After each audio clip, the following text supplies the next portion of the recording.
Buenos días, ¿cómo están? Bueno, hoy vamos a predicar desde ya y al final usted entrega sus diezmos y ofrendas porque la palabra va a tener mucha base para eso. Retomando lo que mi esposa decía, yo mientras la escuchaba en el consultorio que ella leía lo que el médico había leído, porque como te digo, ni ella ni yo habíamos curioseado la historia clínica. Solo cuando el neurólogo viene y lee es que ella cae en cuenta. Entonces yo comencé a decirle, Señor, gracias, gracias. Y busco en internet y dice que es muy poco probable, pero sí existen personas que le dan los dos eventos cardiovasculares al mismo tiempo. O sea, estuve dentro de los pocos personas que le dan los dos. Siempre la gente le da o isquemia o derrame cerebral, pero muy poco se ha visto los dos juntos. Y decía, vamos a leerlo, bueno, no lo tengo aquí a la mano, decía que eso tenía un riesgo de muerte demasiado alto, muy pocas probabilidades de vivir. ¿Por qué les digo esto? Porque estamos en un tema, recuerde la palabra, una gran bendición se oye. Diga conmigo, se oye. Pero si tú no has visto esa prédica, tienes que ir a buscarla en YouTube, porque está en la base de todas las prédicas siguientes que han habido, incluyendo esta, que van armando lo que Dios quiere para nosotros en estos 5 meses que estamos corriendo, amén. Es decir, lo que era mayo, junio, julio, agosto y septiembre. 5 meses donde vamos a ver la gloria de Dios, amén. No porque haya abundancia en Colombia, sino porque Dios va a traer abundancia a nuestra vida, amén. Entonces, milagros van a empezar a suceder y están sucediendo todos los días en nuestra congregación. Entonces, lo que tenemos que darnos cuenta es que si miramos la turbulencia, diga conmigo, si miramos la turbulencia, no podemos ver y escuchar lo que Dios habla a nuestro corazón. Amén. Dios hablaba sanidad, pero si escuchábamos muerte, me iba a morir. Amén. Tú escuchas crisis económica, pero si no ves la turbulencia que estás viviendo y dejas de escuchar a la gente que dice, uy, la cosa está dura. Sí, la cosa está dura, pues el que está en la presidencia volvió el país económicamente inestable. Entonces, deja de estar escuchando eso y escucha la voz de Dios, la palabra del Señor que nos dice que vamos a ser bendecidos en los próximos 5 meses. Amén. Entonces, hemos estado hablando de bendiciones. Hoy voy a encasillarme netamente en una parte importante que es la economía que cada uno de nosotros vivimos y tenemos. ¿Por qué? Porque sea lo que sea, el dinero es el que produce mayores problemas de salud, mayores problemas familiares, mayores problemas de estrés. Mira, cuando no hay dinero, empieza la gente a comer más, empieza la ansiedad. Cuando no hay dinero, la gente se desespera y empieza a pelear con la familia. Entonces, hoy vamos a tratar un tema netamente bíblico, pero económico, porque Dios quiere que seamos verdaderos mayordomos del reino, que seamos verdaderamente prosperados, bendecidos. ¿Cuántos dicen amén a eso? Este jueves el tema va a ser netamente espiritual, hoy va a ser netamente económico. ¿Aló? Lucas capítulo 16. Dice la palabra del Señor, palabras que salieron de la boca de Jesús mientras estuvo aquí en la tierra.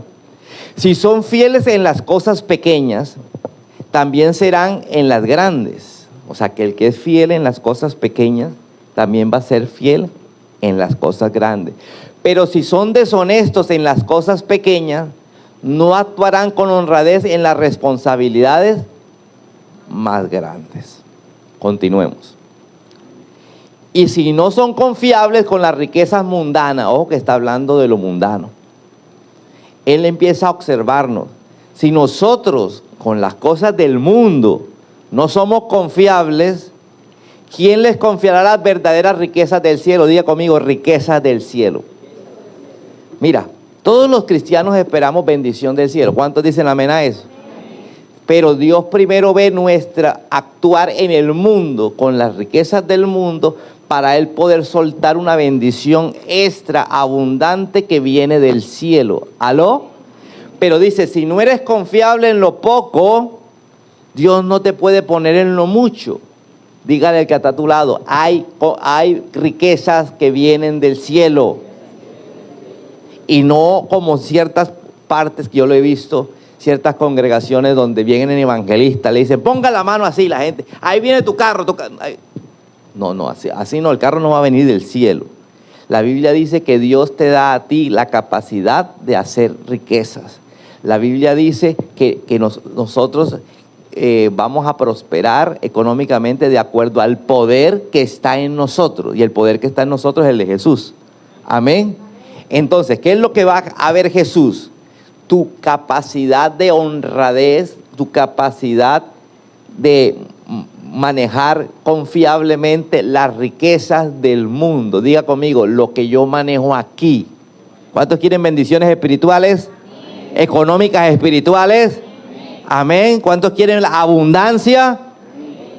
Dios quiere verte qué tan fiel eres en lo poco. Cuando me habla de fidelidad, ya me está hablando de diezmos y ofrendas. ¿Qué dice por lo general la gente? Cuando tenga, doy. Pero si no te, dice la Biblia clarito, palabras de Jesús, si no te ve confiable en lo poco, si no te ve confiable cuando tu diezmo es de 1,000 pesos, Él sabe muy bien que cuando tu diezmo sea de 1,000,000 de pesos no lo vas a dar. Entonces Él busca el corazón de la gente para poder depositar las riquezas espirituales. Diga conmigo, riquezas que vienen del cielo. Diga conmigo, riquezas que vienen del cielo. Para eso voy a hablar de 4 personajes que el Señor me dijo que hablara de ellos, que prosperaron económicamente. No voy a hablar de los más sobresalientes, porque los más sobresalientes fueron Abraham, fueron Salomón, fueron David. No voy a hablar de ellos, voy a hablar de los secundarios, para que no ubica, pero es que porque fue Abraham, porque fue David. No, Él me dijo, habla de Isaac, de Jacob, de José y de la mujer virtuosa de Proverbios 31. Entonces vamos a tomar 4 ejemplos de personas que prosperaron en situaciones, cada uno tenía su situación adversa. Entonces, tenían algo en común. Yo me puse a analizar los 4, como me sabía la vida de cada uno de los 4 personajes, me puse a analizar los 4 y dije, algo tienen que tener en común. Y llegué a la conclusión que Dios estaba con ellos. Vamos a ver la cita bíblica. Dice, Isaac, el primer personaje, Isaac, está en Génesis 26:12. Isaac sembró en esa tierra y ese año cosechó 100 veces lo que había sembrado. Diga conmigo, le fue súper bien. Imagínate, sembró y le fue 100 veces lo que había sembrado, ¿sí? Porque el Señor lo bendijo. ¿Quién lo bendijo? O sea, el Señor estuvo ahí metido en el asunto. Amén. Y se hizo muy, ¿qué? Rico. En algunas partes la gente, cuando no sabe la palabra a profundidad, dice que en las iglesias satanizamos el dinero. No, el dinero, dice la Biblia que el dueño del oro y la plata es el Señor. Entonces no podemos satanizar algo que es del Señor. Lo que pasa es que el problema, dijo Jesús, es el amor al dinero. ¿Sí? Es poner primero el dinero a Dios. Por ejemplo, hoy gente puso primero el dinero que Dios. Se fue a trabajar y no a la iglesia. Hay gente que pone primero el dinero que a Dios. Primero sale a trabajar y se le olvida orar. ¿Aló? Entonces, y se hizo muy rico. ¿Quién? Isaac. Diga conmigo, Isaac. Su riqueza siguió creciendo hasta llegar a ser muy poderoso. Ahora ya no solamente tenía riqueza, sino su riqueza lo hizo muy poderoso, al punto de que el rey de la nación donde él vivía arrendado, que era Filistea, o perdón, filisteo, al territorio de los filisteos, le tenía envidia. Imagínate que el rey de los filisteos le tenía envidia a una persona llamada Isaac. Era porque él era poderoso. Vamos a ver el segundo personaje. El segundo personaje que Dios me dijo que estudiara era Jacob. Entonces dijimos que los cuatro tenían algo en común. Dios andaba con ellos. Diga conmigo, Dios estaba con ellos. Génesis 28:15. Yo estoy contigo. Mira lo que le está diciendo. Yo estaré contigo y te protegeré por donde quiera que vayas. Y te traeré de nuevo a esta tierra. No te abandonaré hasta cumplir con todo lo que he prometido. Entonces, Dios le dice, yo estoy contigo. Ahora, ¿por qué le dice eso? Porque Jacob hizo una promesa con Dios. Usted la puede leer en la Biblia. Dice que Jacob, que no tenía una relación con Dios, el que tenía la relación con Dios era su papá y su abuelo. Él estaba muy lejos de Dios, pero cuando llegan los problemas, es cuando la gente se acerca a Dios. Dice que su hermano lo iba a matar, porque él le había robado el derecho espiritual de la primogenitura. Él había engañado a su padre y se había hecho pasar por su hermano Esaú. Entonces su hermano Esaú, que era un hombre de caza, es decir, cazador, mientras la Biblia dice que Jacob era un hombre de caza con S, y el otro era caza con Z, es decir, uno se encargaba de matar animales, de corretear un león, de corretear un leopardo, de corretear un animal y matarlo para comida. El otro estaba en la casa y mamá le mantenía con el PlayStation, le mantenía con la comidita, ¿sí? que la meriendita. Usted lee la Biblia y se da cuenta que si lo traemos a este siglo, era eso lo que le pasaba a Jacob. Entonces Jacob, como lo quieren matar, tiene un problema. Todo el mundo cuando tiene un problema busca a Dios, hasta el ateo. ¿Sí? 3 ateos en un avión y el avión a punto de caerse, dice el piloto, abróchense los cinturones que estamos a punto de caer, tenemos falla en los motores. Se van a poner a orar. Se van a poner a orar. Entonces, nosotros tenemos que entender que Dios tiene la capacidad de saber si nuestra oración es verdadera o falsa. ¿Cuántos no tratan de convencer a los papás de algo que usted en el fondo sabe que lo que su hijo está diciendo es mentira, que no va a cumplir? Pregunto aquí a los padres de familia, ¿cuántas promesas le han hecho sus hijos que no han cumplido? ¿Sí? Cuando son pequeños me voy a portar bien. ¿Cuántos hijos no le han dicho a su mamá, no vuelvo a tomar, mamá, cuando tiene el guayabo? Más se demoran en decirlo que en volverlo a hacer. Entonces, Dios como Padre tiene la capacidad de saber si la oración es sincera o no lo es. Jacob hace una oración que Dios la vio sincera y dijo, Señor, le dijo, si me llevas en este viaje que voy a emprender. ¿Cuál viaje? Un viaje improvisto. Un viaje producto de que su hermano lo iba a matar y él tenía que huir. Y se iba a ir a donde su tío, que no conocía, un tío que ni en fotos, porque no existían fotos, no sabía ni quién era, vivía lejísimos de ahí. Y él salió sin plata, sin ropa, sin maletas, porque cuando uno sale huyendo que lo van a matar, uno no alista maletas, amén. ¿Sí? No he visto el primero que lo van a matar y coge una maleta. ¿Sí? Entonces, él sale huyendo y estaba tan cansado de correr, porque no estaba acostumbrado a correr. Cuando ya se hizo oscuro, ya dijo, mi hermano tuvo que haber parado. ¿Sí? Y se quedó dormido del cansancio. Dice que en medio del sueño tuvo una visión de Dios y se levanta y le hace una oración a Dios y le dice, Señor, si me llevas en este viaje en que voy y me traes de vuelta a mi casa, sano y salvo, si me das pan para comer, o sea, que está hablando de comida porque ya no tiene mamita, ¿sí? Va a salir de viaje, no va a tener que comer, va a verse con un tío que no sabe cómo es, ¿sí? Y si lo va a recibir o no lo va a recibir. Si me das pan para comer, vestido para vestir, porque lo único que tengo es esto, y lo único que tengo en la barriga fue el desayuno esta mañana, ya me está acabando, ya tengo hambre, ya es de noche. Si me das pan para comer, entonces tú serás mi Dios. Y de todo lo que gane, el diezmo apartaré para ti. Lo puedes leer en Génesis. Esa oración Dios la catalogó como una oración sincera. Por eso le dije, los papás tenemos la capacidad de saber si nuestros hijos nos están mintiendo en lo que prometen. ¿Cuántos dicen amén a eso? Entonces la vio sincera y por eso dice que, devolvámonos por favor al personaje que estamos hablando, Jacob.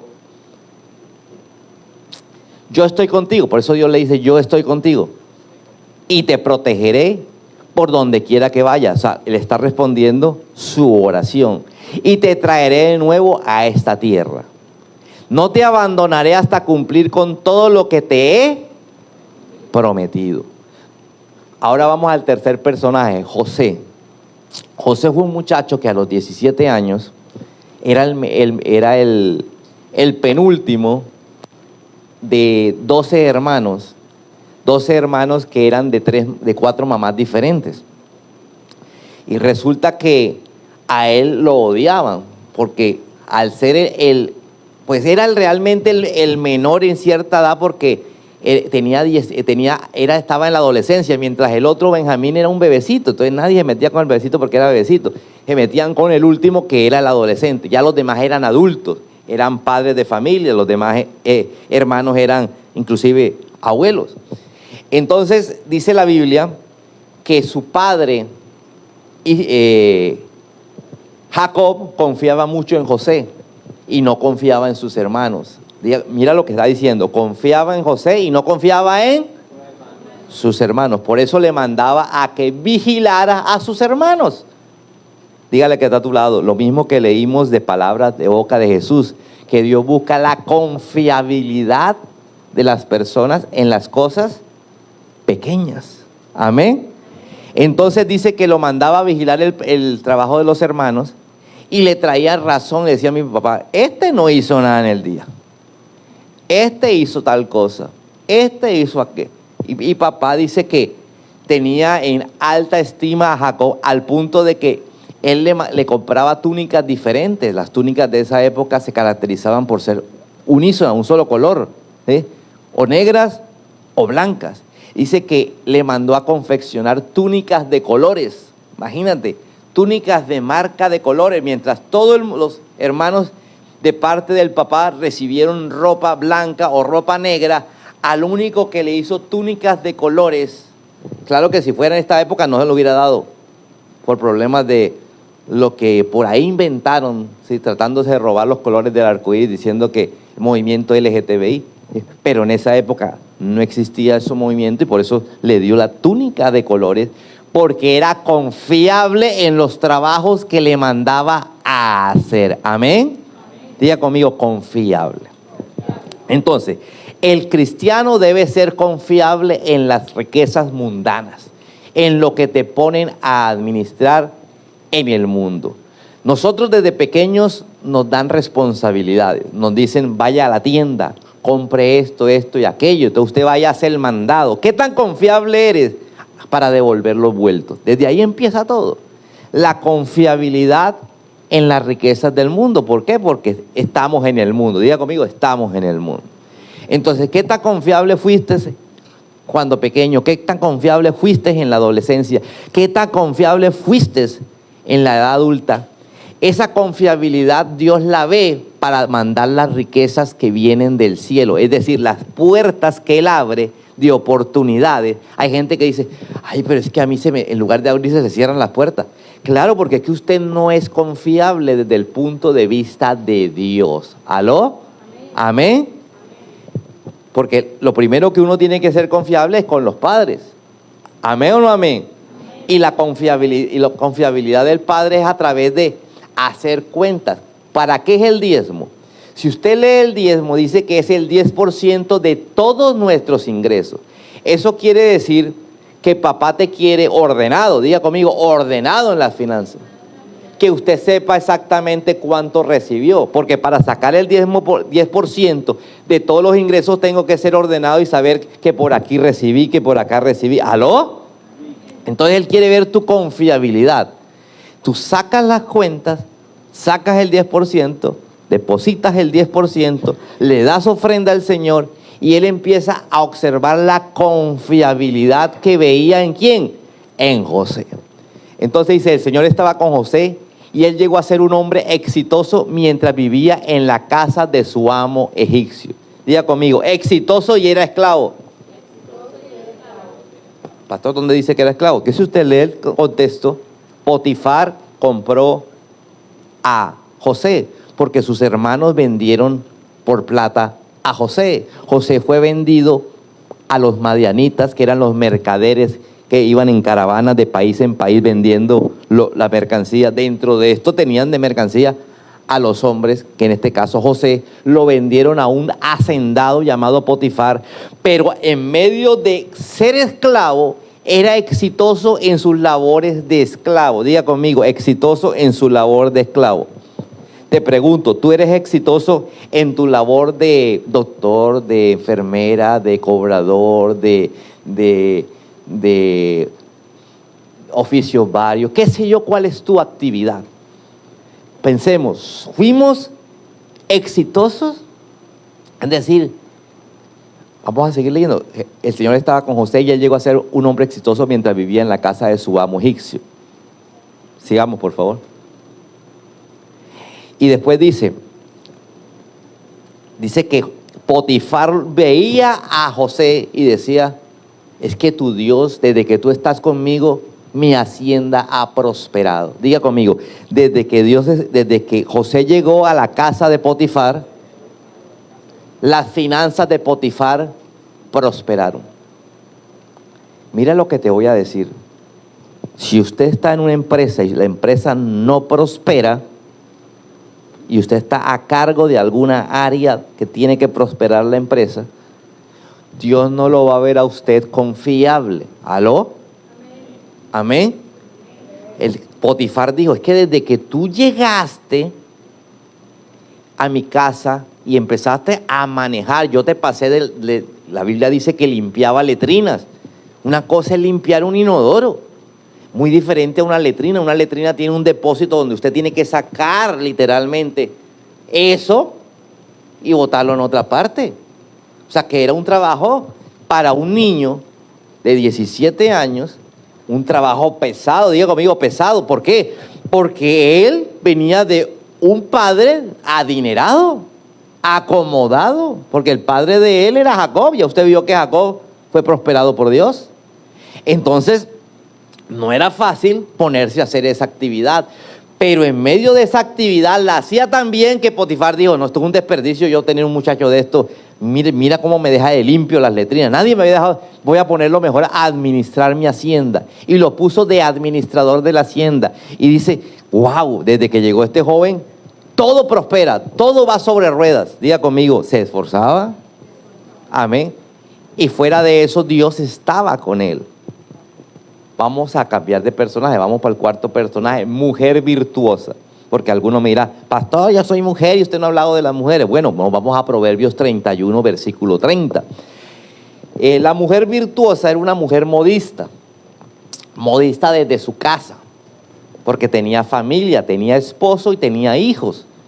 Entonces a ella le tocaba coser en los momentos libres.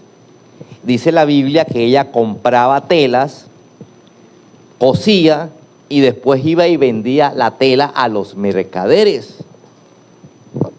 Dice el versículo 30, el encanto es engañoso y la belleza, está hablando de la mujer virtuosa, y la belleza no perdura. Diga conmigo, el encanto es engañoso, la belleza no perdura, pero la mujer que teme al Señor será grandemente alabada. Diga conmigo, la mujer que teme al Señor. Entonces aquí viene un término que también aplicaba para Isaac, para Jacob y para José. Temían al Señor. Cuando uno habla del término temer bíblico, sin saber la profundidad del término, uno cree que es tenerle miedo a Dios. No, es reconocer que el Señor es lo principal en nuestra vida y tenemos que obedecerlo porque Él es nuestro Dios. Es lo mismo que los hijos tienen que tenerle temor a sus papás. No temor al correazo, sino que respeto tanto a la autoridad de mi papá que si mi papá me dice, venga, yo vengo. ¿Aló? Hay hijos que hasta que no le dicen para qué no llegan. Entonces, vemos que la mujer virtuosa le temía a Dios. Diga conmigo, le temía a Dios. Los 4 personajes tenían una relación de pacto. Diga conmigo, de pacto.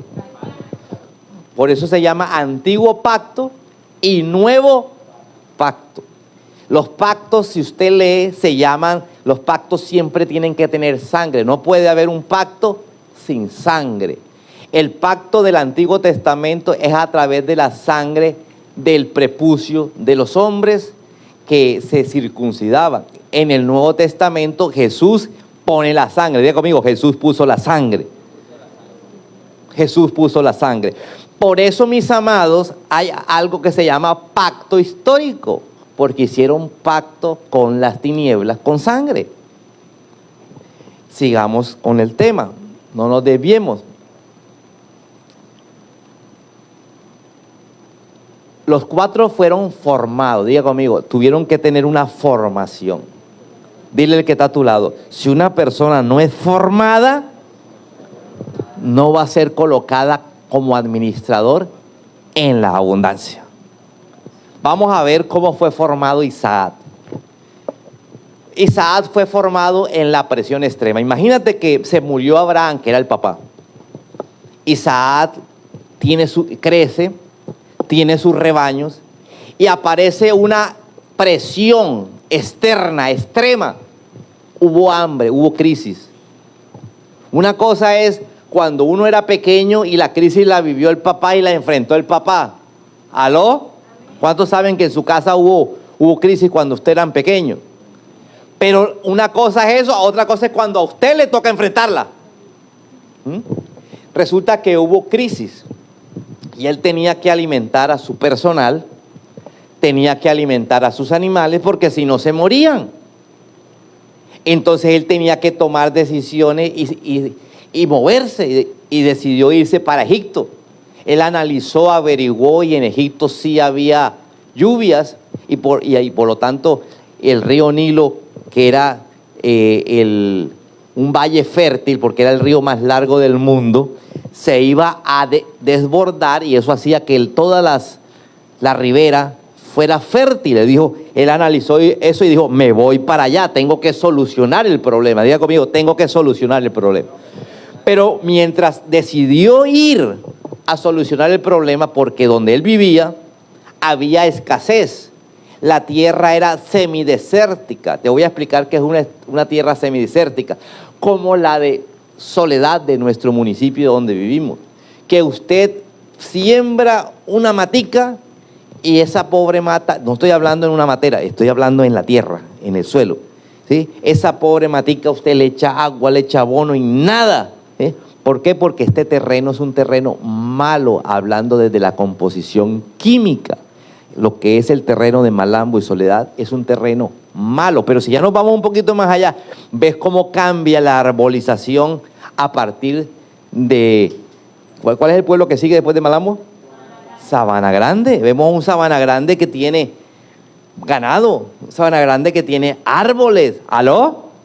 Entonces, él tuvo que tomar decisiones y Dios le dice, no, quédate en Soledad. Le dijo, quédate en Gerar, porque yo te voy a bendecir acá. Le suelta una palabra. Y esta es la palabra que quiero soltarte a ti, a los que de pronto, por alguna razón, han pensado en salir de Colombia, salir de la ciudad. Dios te dice, quédate aquí, que a pesar de que no veas progreso, que no veas bendición, yo te voy a bendecir aquí.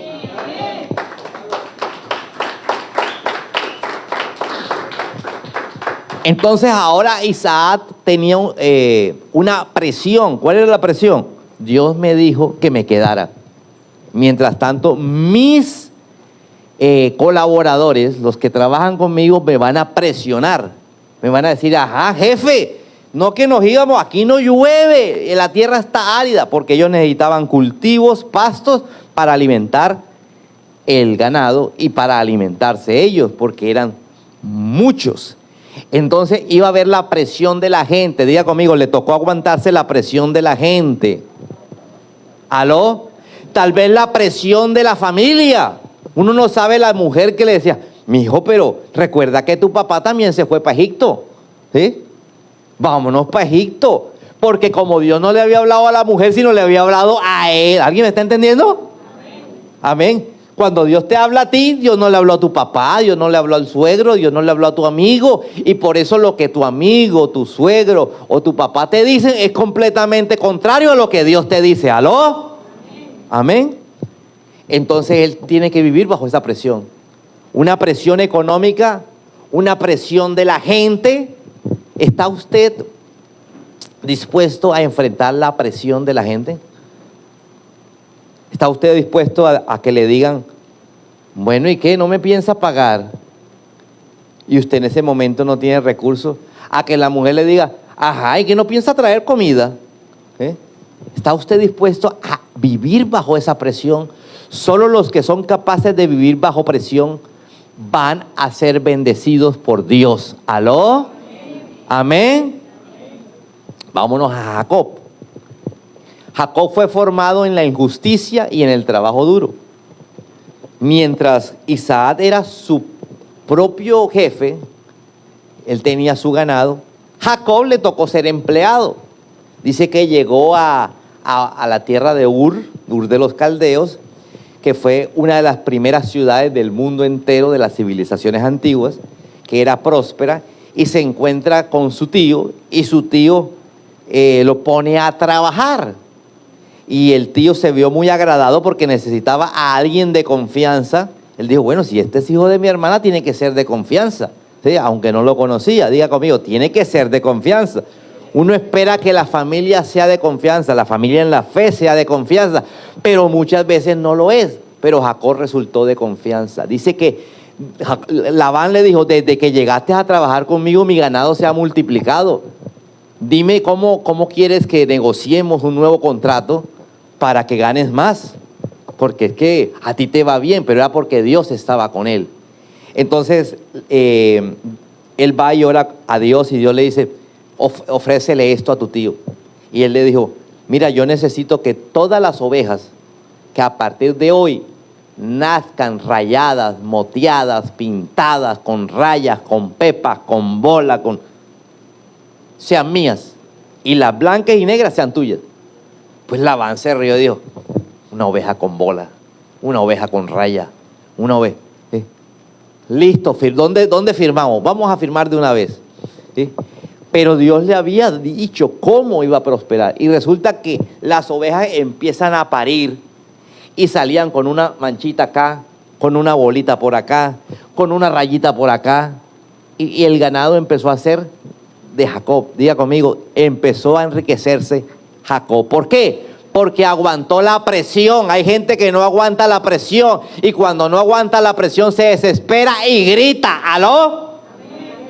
Y vuelve a empezar. Diga conmigo, vuelve desde el inicio. Esto es como un juego, el juego de la vida. Cada vez que usted no aguanta la presión, vuelve al principio. Por eso es que nos demoramos tanto en llegar a la meta. Por eso es que nos demoramos tanto en llegar al triunfo. Amén. Le tocó trabajar duro. ¿Por qué? Dice que trabajó 20 años y lo que le pagaba su tío no le alcanzaba porque era poco. Fue al año 21 que el tío lo empieza a proponer, proponme algo.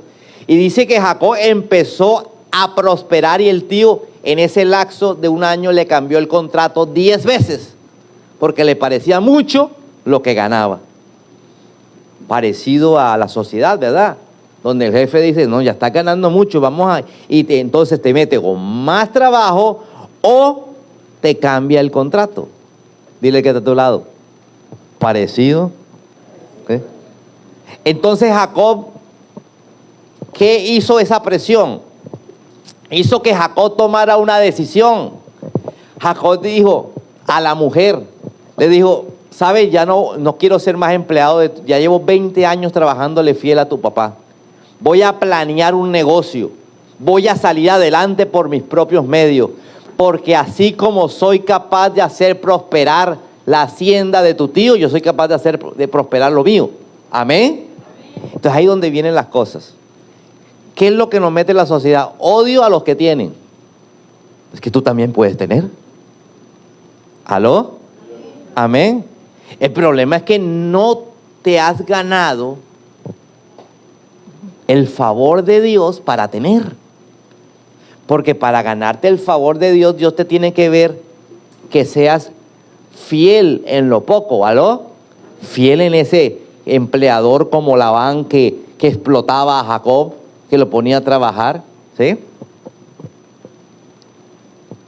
Fiel en los momentos duros, 20 años en donde su esposa le pedía y él decía, mi amor, no me alcanza. Usted puede leer el pasaje y se da cuenta que Jacob duró 20 años arrastrado, trabajando y sin plata.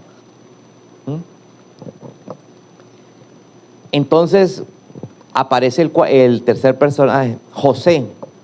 José fue formado diferente. Yo no sé usted con quién se va a identificar, si con uno o con todos. Dice que José fue formado en el sufrimiento y en la traición. A José los hermanos no lo querían. Diga conmigo, sufrimiento. Los hermanos no lo tenían en cuenta. Amén. Y lo vendieron como esclavo. Lo desnudaron y lo vendieron como esclavo. Diga conmigo, eso es sufrimiento y traición. Yo no sé cuántos han sentido que han sufrido y han sido traicionados. Estoy seguro que no más que José.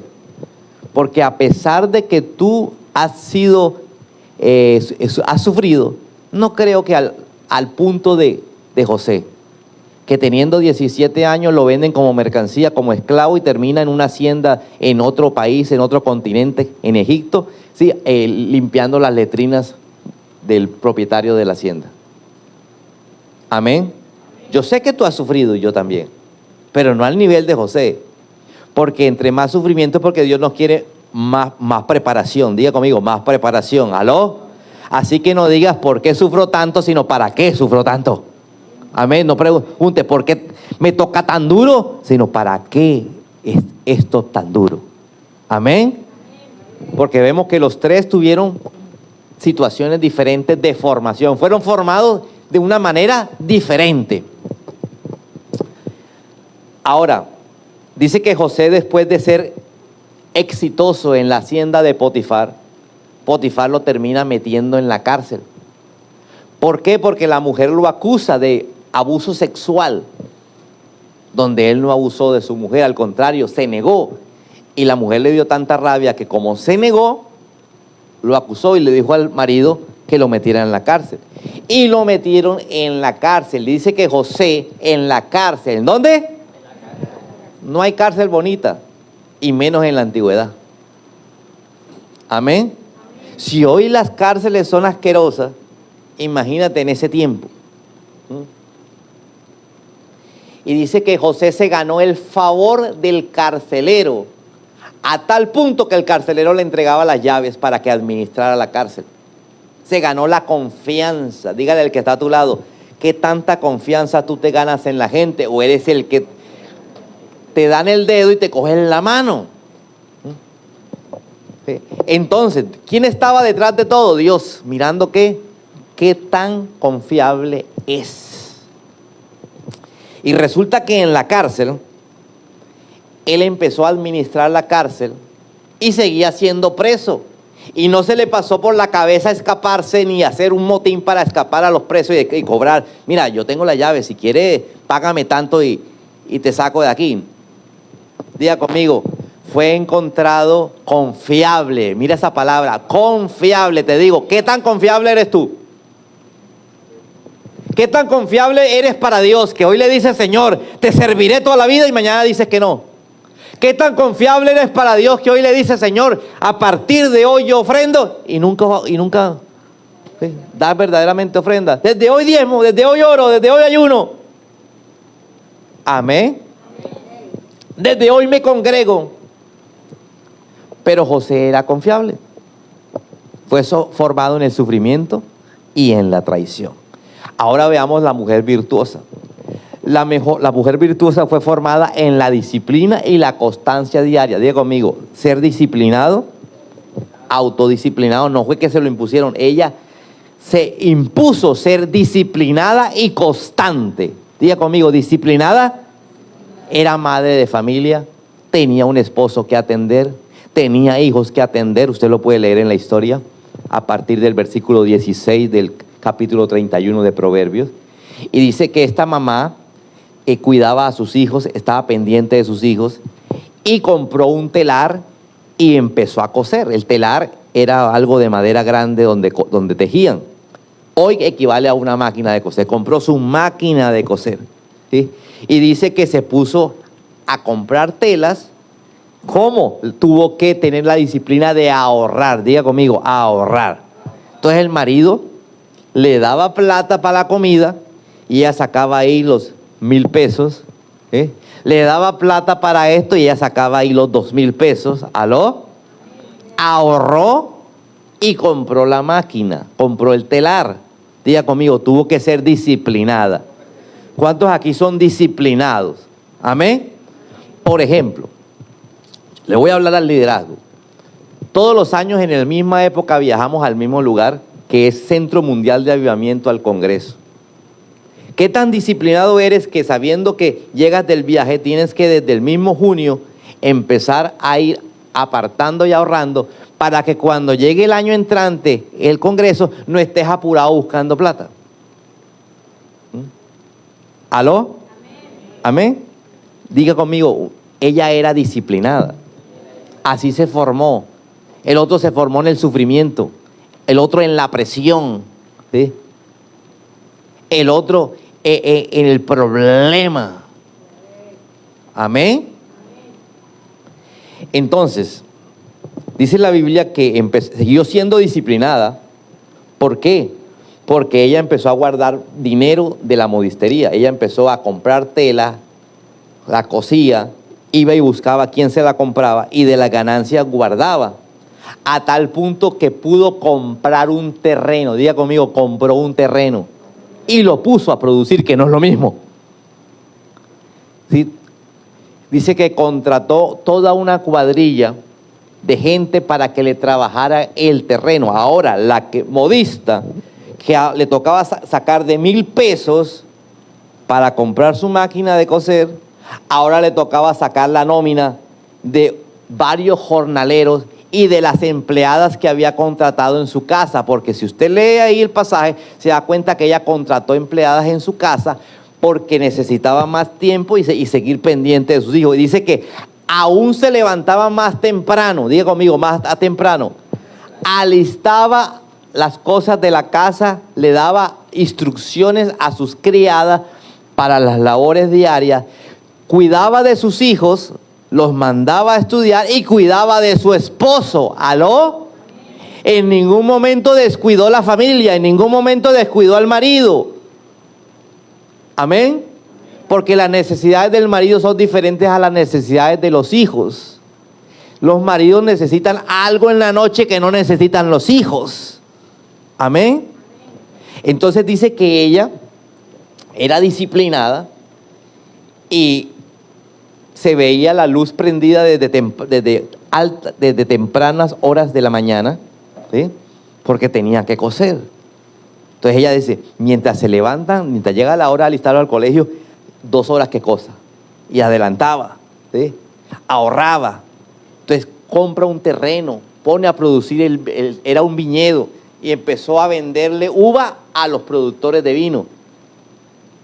Diga conmigo, seguía cosiendo, seguía cuidando a los hijos, seguía cuidando al marido y ahora tenía un viñedo. ¿Aló? Hay que tener mucha disciplina para hacer todo eso. La Biblia termina diciendo que el marido se sentía orgulloso de su mujer, no tenía reclamo. En un caso, un prototipo de caso, igual diría el marido, ya esa señora no tiene tiempo para mí. Ya se acuesta y dice, estoy tan cansada. Pero dice que el hombre se sentía orgulloso de la mujer. Por eso Dios la llama mujer virtuosa. ¿Dónde la hallaréis? Y el Dios me decía, aquí vas a hallar muchas mujeres virtuosas que van a sacar su casa y su familia adelante económicamente sin descuidar la familia, sin descuidar la pareja. Amén.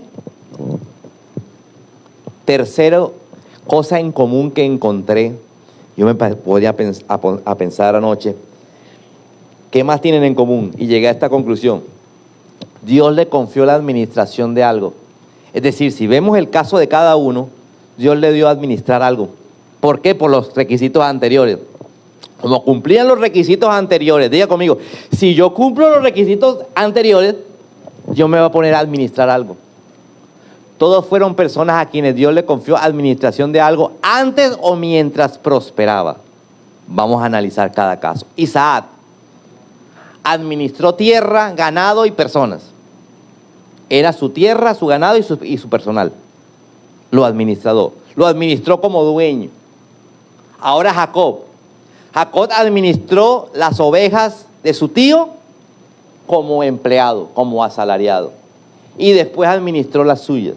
Dos casos diferentes. Porque hay gente que dice, ay, pero es que nació rico. Caso de Isaac. Caso de Jacob, le tocó trabajar. Dígale que está a tu lado, le tocó trabajar.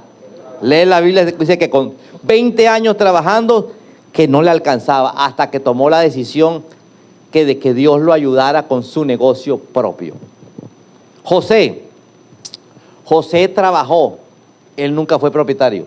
Administró la hacienda de Potifar, administró la cárcel y después administró la nación entera, porque el faraón lo nombró el segundo al mando de todo el imperio egipcio, que fue el imperio faraónico más grande de todas las épocas en la antigüedad, el de las pirámides, ¿sí? el poder del faraón, ¿sí? El poder que infundían ver las pirámides ahí. Diga conmigo, José administró la nación. Diga conmigo, la nación. Dígale que está a tu lado, la nación. Es decir, que no podemos descartar que en el futuro tengamos un gobernante cristiano. Hoy no lo hay. ¿Sí? Hoy hay personas catalogadas como los Ciros, el que va a ser Ciro. ¿Quién era Ciro? Un hombre que tenía sus propias creencias, pero aceptaba todas las creencias de Dios y hizo prosperar al pueblo judío. Eso lo vemos en la Biblia. ¿Sí? Y hoy hay una profecía de que uno de los candidatos es el Ciro para Colombia. La mujer virtuosa.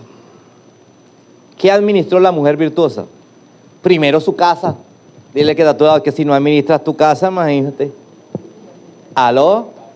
Vamos a empezar por la administración de la casa. La Biblia me enseña algo que les cuento que todavía me cuesta bastante. Siempre he sabido, pero hay cosas que nacen con uno. El desorden camina conmigo. El desorden trae pobreza y escasez. ¿Aló? Si usted deja de deteriorar algo, eso trae pobreza y escasez. Los demonios les fascina el desorden. Usted lo puede ver. Vamos a empezar el capítulo 1 de Génesis. Génesis 1:1 dice, y la tierra estaba desordenada y vacía. Te pregunto, ¿puede haber desorden en el vacío? Solamente espiritual. Solamente eran los demonios que estaban ahí. Amén. Diga conmigo, el desorden produce, o vamos a hacerte pensar un poquito. ¿Qué pasa con esos cuartos que están desordenados por allá en la casa, que tienes de todo, no habita nadie? No, pastor, es que a veces me asusta entrar. A veces siento en ese rincón algo. Voy a ponerte el ejemplo más claro que yo he vivido. Para los que conocieron el Litida, que fue el primer lugar donde estuvimos como sede, que fue en el Paraninfo, detrás del Paraninfo estaba el depósito de basura, no estoy hablando de basura literal, estoy hablando de todo lo que no servía para allá. detrás del paraninfo. Entonces estaba el paraninfo, detrás estaba preescolar, que también estaba en el contrato con nosotros, que ahí hacíamos las cuestiones de los niños, y después seguía ahí al frente a los salones de preescolar, ¿sí?, estaba el desorden. Diga conmigo, el desorden. La parte más tenebrosa del ITIDA, según los vigilantes, era esa. Tanto así que los vigilantes nos pedían, nos decían, ustedes no pueden venir a la medianoche, a eso de las 12 de la noche, y venir a orar en ese sector, porque cuando vamos, a nosotros nos obligan a pasar por ahí, ¿sí?, para vigilar. Y cuando pasamos por ahí nos empujan, no sé qué, ¿sí? Ahora, vamos a lo nuestro. Eso lo decían ellos. ¿Qué le pasaba a los nuestros? Para nosotros apagar la luz de la sede de los niños, que era los salones de preescolar, donde se atendían los niños, mientras nosotros los grandes estábamos aquí, los niños estaban en los salones. Como cuando usted está acá a las 10, los niños están allá. Cuando usted está aquí a los jueves, los niños están allá. Era lo mismo que pasaba. Entonces, nadie de nosotros quería ir a apagar la luz.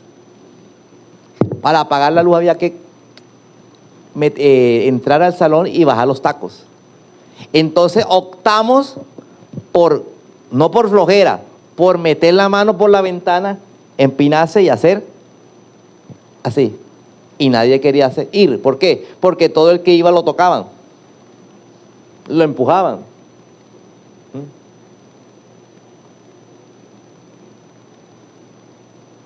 ¿Aló? Entonces el desorden es algo primordial. Dice que administró su casa. Diga conmigo, tengo que aprender a administrar mi casa. Su negocio de ropa. Tengo que aprender a mantener administrada mi casa y también mi negocio. O mi trabajo. Porque tenía negocio. Otros tienen trabajo. La tierra que compró, el negocio que puso en esa tierra. Tenía que tener administración. Diga conmigo, administración. Primera carta a los Corintios, capítulo 4. El apóstol Pablo le escribe a la iglesia que está en Corintios lo siguiente: así que los hombres deben considerarnos como servidores de Cristo y administradores de los misterios. Diga conmigo, somos administradores de los misterios de Dios. ¿Y cuál fue el misterio que leímos anteriormente? Que Dios nos va a dar riquezas, que si somos fieles en las riquezas mundanas, entonces Dios nos dará sus riquezas del cielo. ¿Aló? Es cuando empieza lo sobrenatural. Porque si usted empieza a ver cómo prosperó Isaac, dice que sembró y ese año cosechó al 100 por 1, era algo sobrenatural. Si vemos a Jacob, dice que empezaron a parir ovejas manchadas, moteadas, con puntos, con rayas, con círculos. Sobrenatural, eso no sucede. ¿Aló? Amén. Si empezamos a ver cómo prosperó Jacob, un esclavo no llega a ser el gobernante. ¿Aló? Amén. ¿Cómo prosperó la mujer virtuosa? Hay una señora que no tiene ni máquina de coser y sabe modistería. No va a llegar a tener un negocio de viñedos. ¿Aló? Diga conmigo, sobrenatural. Hubo un ingrediente sobrenatural. ¿Por qué? Porque Dios vio confiabilidad y dijo, les voy a depositar las riquezas del cielo. Alguien que diga, las riquezas del cielo. Aquí Pablo me está hablando de que somos considerados como servidores de Cristo y administradores de los misterios de Dios. Ahora bien, a los administradores se les exige que sean ¿qué? Lee, ahora bien, después de lo que dijo Pablo, decía, a los administradores se les exigen que sean ¿qué?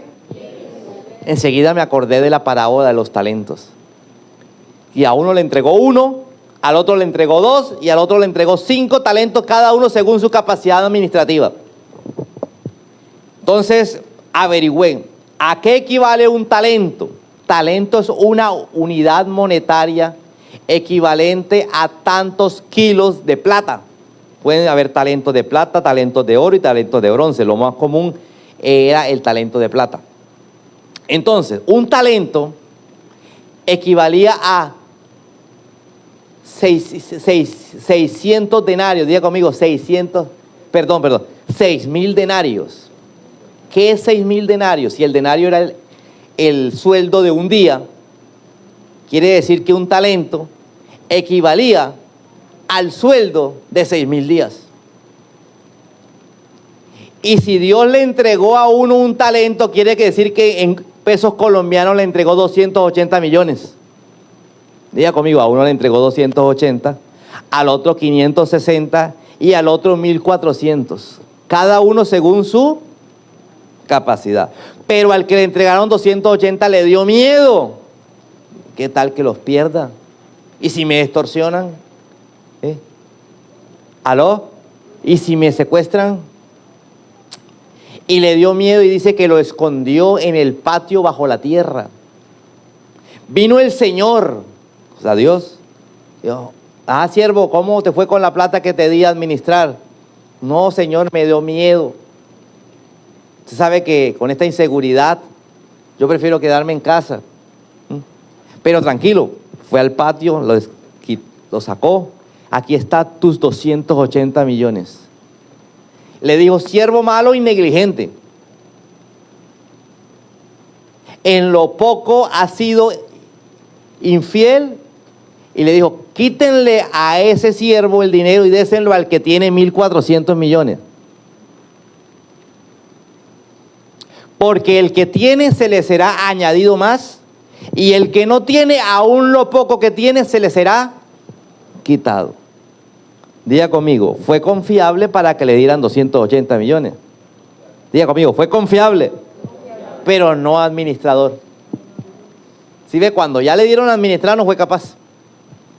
Entonces muchos de los que estamos aquí, Dios nos ha confiado y nos ha visto, ustedes son confiables, pero les falta desarrollar la parte administrativa. Te voy a poner un ejemplo. Cuando usted recibe un dinero, ¿qué piensa? Estoy seguro que el 99% de nosotros pensamos en qué gastárnoslo, ¿cierto? Solo el 1% piensa en qué invertirlo. Porque si cojo el dinero y lo invierto, produzco, y lo que produce me ayuda a pagar lo que debo sin descompletar lo que tengo. ¿Amén? Continuemos, por favor.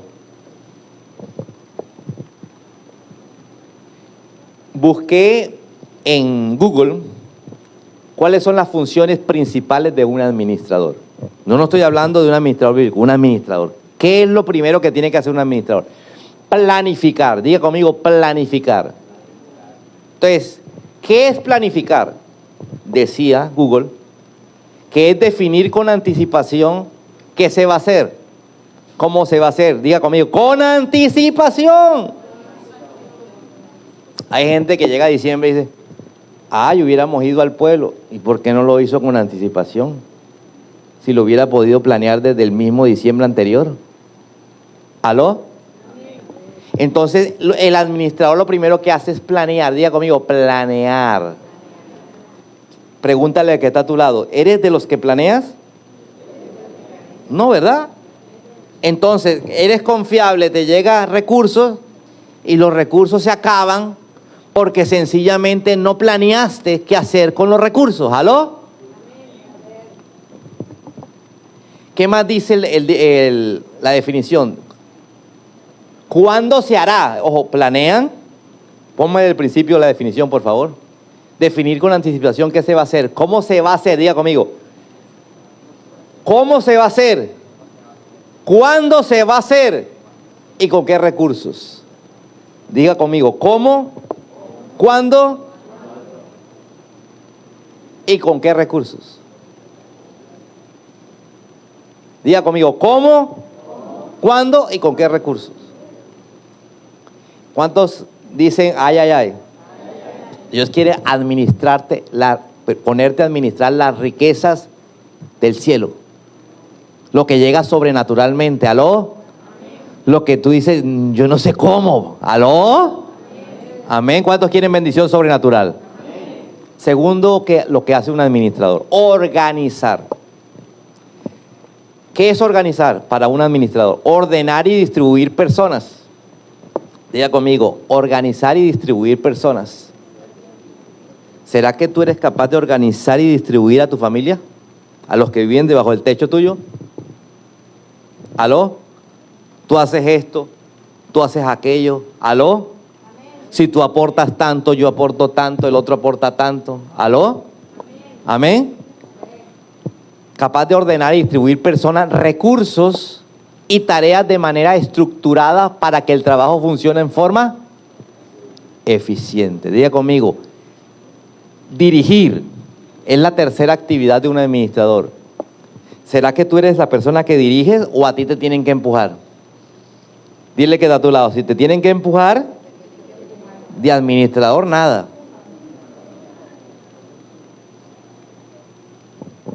Entonces, ¿qué es dirigir? Guiar, orientar, coordinar a las personas, procesos para que se ejecuten las tareas hacia el objetivo establecido. Pero si no hay objetivo, ese es el problema, que nos ponemos de pie y no tenemos objetivos para dónde vamos en la vida. Amén. Solamente decimos, ay, falta el cielo raso, ay, se está dañando la lavadora, ay, tal. Solamente eso. Pero no planeamos, no buscamos cómo distribuir los recursos, cómo obtenerlos. ¿Para qué? Para poder suplir esa necesidad. Cuarto, controlar. Diga conmigo, controlar. ¿Qué es controlar en administración? Supervisar, verificar que lo que se esté haciendo se cumpla según lo planeado. Hay gente que no le gusta que lo supervisen. ¿Aló? Porque como no hace lo que le mandaron, entonces se molesta cuando lo supervisan. Entonces, pero la persona administradora tiene que controlar, verificar qué es lo que estoy haciendo, qué es lo que se está haciendo, qué es lo que la gente hace. ¿Se está cumpliendo según lo planeado? ¿Corrijo desviaciones o errores? Eso es lo que tenía Isaac, eso es lo que tenía Jacob, eso es lo que tenía José y eso es lo que tenía la mujer virtuosa. Por eso prosperaron, diga conmigo, por eso prosperaron. Y mientras tanto otros quejándonos de la mala situación del país. Mira cómo me afecta.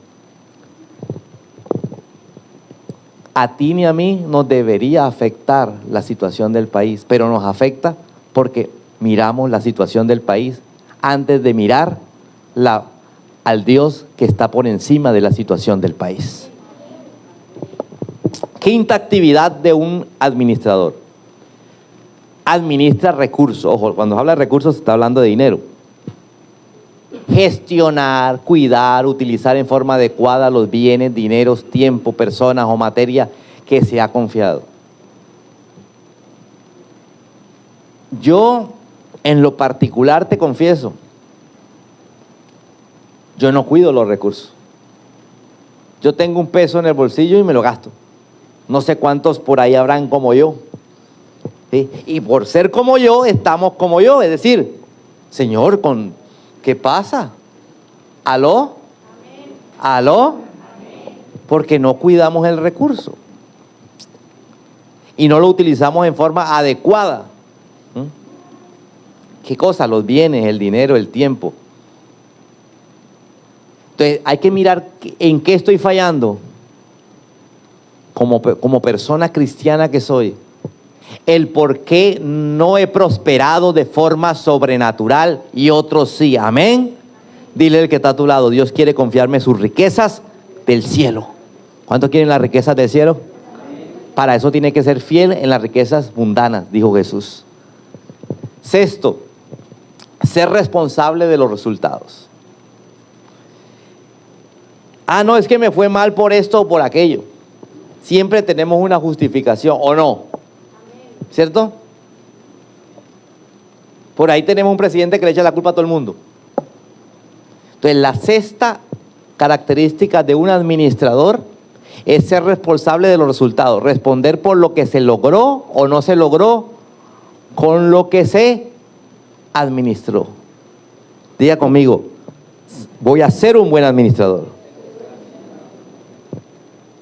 Entonces, Por eso es que Dios habla de mayordomía, por eso José fue el administrador más grande que tuvo Egipto. Dice la Biblia que iba a venir escasez y durante los 7 años de abundancia guardó para que la escasez no lo tocara. Y dice que durante la escasez del país se volvió rico porque él sí tenía los recursos bien administrados y los empezó a vender.